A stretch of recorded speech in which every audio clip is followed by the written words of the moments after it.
जो जुल्म की दास्तान हम आपको सुनाने वाले हैं, इसका ताल्लुक सरगोदा की तहसील साहिवाल से है। 2 माह गुजर जाने के बावजूद एक नौजवान जिसको बेदर्दी से कत्ल कर दिया गया, मुल्जमान गिरफ्तार ना हो सके। आज हम इस कहानी में आपको दिखाएंगे कि कैसे मुल्जिम को कत्ल किया गया और मुल्जिम के लवाहिकीन कैसे सरापा एहतजाज है। उर्दू पॉइंट की वीडियोस देखने के लिए हमारा चैनल सब्सक्राइब कीजिए और बेल के आइकन पर क्लिक कीजिए ताकि आप हमारी तमाम आने वाली वीडियो से बाखबर रह सकें। उर्दू पॉइंट के साथ आपका मेज़बान सैयद ज़वार हुसैन काज़मी आपके साथ है। नाज़रीन, जैसा कि आप जानते हैं, उर्दू पॉइंट हमेशा ही मजलूमों की आवाज़ बना है और ये भी हकीकत है कि उर्दू पॉइंट के प्लेटफॉर्म से ही कई मजलूमों को उनका हक मिला है। ऐसे ही आज एक मजलूम खानदान के साथ सरगोदा में हम मौजूद हैं।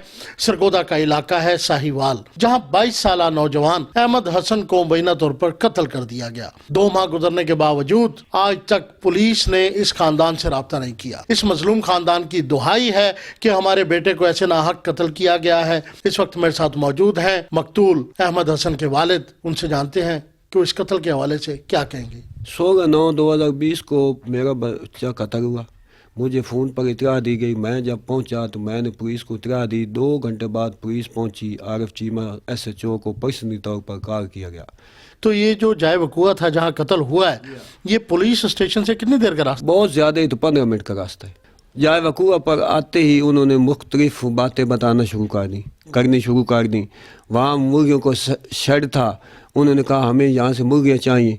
उन्हें मेरे दामाद को कहा, उसने कहा हमारा तो शेड ही नहीं है, हम आपको मुर्गियाँ किस तरह? यानी कि वहाँ डेड बॉडी पड़ी है और साथ ही मुर्गियों का शेड है, तो पुलिस वाले कह रहे हैं कि हमें यहाँ से मुर्गियाँ चाहिए। वो जो आसिफ है इनका ASI, उसने कहा मेरे दामाद को। इसके बाद उसने खुद ही, उन्होंने मुल्जिम पकड़े, मुझसे पूछा ही नहीं है और खुद ही छोड़ दिए।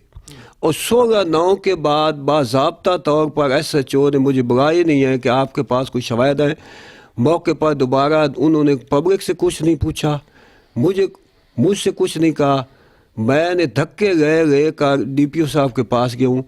ये मैं तारीफ़ करना चाहता हूँ SP इन्वेस्टिगेशन गुलाम अब्बास शाह की। इसमें कोई शक नहीं कि नेक ईमानदार शख्स मैंने देखने नहीं है। उसने CIA का बोर्ड बना दिया। तो उसने फिर उससे मैं मिला हूँ कि उसने मुझे कहा कि आप मुतमईन हैं, इतना ईमानदार शख्स मैं नहीं पुलिस में देख सकता। लेकिन ये जो करप्ट माफिया है पुलिस की वर्दी में, इनको मैंने खुद कहा कि इस वर्दी में आप लोगों को ज़लील कर रहे हैं 1 टके के बदले। इसकी वर्दी की लाज भी आपने नहीं रखी। इसके बाद SHO साहब को मैंने 3/10 को रात को फ़ोन किया मेरी बच्ची ने कि कुछ लोग हमें हरासा कर रहे हैं कि इनको पकड़ें। तो क्या SHO का नाम क्या है? आरिफ चीमा। उससे खुद मेरी बच्ची की बात हुई है रात 3:03 पर 3:10 को। SHO साहब ने कहा मैं अभी आऊँ जी, सुबह आ जाऊँ। बच्ची ने कहा सुबह आ जाए। सुबह उसको 9 बजे कॉल की गई तो उसने कहा मैं आपके पास कोई तफ्तीशी भेज रहा हूँ। उसने ASI आसिफ को मैंने मेरे साथ 1.5 घंटा बैठा रहा। मैंने कहा ये वर्दी की लाज रखें, आप लोगों से पैसे रहते हैं, दयानतदारी से फैसला किया करें, हमें ज़लील कर रहे हैं, ये एप्लीकेशन इन लोगों को पकड़ें। मैंने कहा अगर आपने इनको छोड़ना है तो पकड़े ही नहीं, रास्ते में छोड़ देना है। उसने कहा कि मैं SHO से मशवरा करूँ। उसके बाद उन्होंने मुझे कोई बात नहीं बताई। मैं फ़ोन करता हूँ, मेरा फ़ोन ही नहीं उठाते। तो ये क्या मुल्जमान बाअसर हैं? क्या उनका हाथ ज़्यादा पड़ता है, मालदार है? क्या वजह, उनको क्यों पकड़ के छोड़ दिया या क्यों नहीं दोबारा पकड़? मुल्जमान के पीछे जो सहूलतकार है ना, वो बाअसर है। वो मुल्जमान के पीछे जो DSP मौजूदा ने मुझे कहा कि आप इनको नामजद करें। मैंने कहा आप मुझे सहूलतकार दे दें, मैं नामजद कर देता हूँ जिन्होंने ये कत्ल कराया है। DSP ने मेरे साथ और फ्रॉड किया है। DSP का क्या नाम था? असदुल्ला नियाजी। मेरे भाई को बेहक कत्ल किया गया और उसकी तफ्तीश जो है वो पुलिस स्टेशन साहिवाल ने नहीं की, ना ही उसको इसकी कार्रवाई की। पुलिस जो साहिवाल है ना ही इसको आगे लेके चल रहा है इसकी कार्रवाई को वहीं पे। तो इसको वो जो SHO साहब हैं, इनको बार बार कॉल भी हमने की कि आप इसकी कार्रवाई करें, लेकिन उन्होंने कोई अपना कदम नहीं उठाया। तो मेरी गुजारिश है कि ये जो SHO थाना, इनकी जो सारे आपके सबसे पहले तो हमारे जो SHO आरिफ चीमा साहब हैं, इनको ही तब्दील किया जाए, बल्कि मैं तो कहती हूँ इनको सीट से मुअत्तल किया जाए, क्योंकि इन्होंने बाकी जो अपने अमला है उनको भी काम से रोके रखा है। अच्छा, आरिफ चीमा ने जो एक्शन नहीं लिया है, आपको हरास भी किया जा रहा है, मुल्जमान की तरफ धमकियाँ भी दी जा रही हैं? हाँ जी, हमें धमकियाँ भी दी जा रही हैं।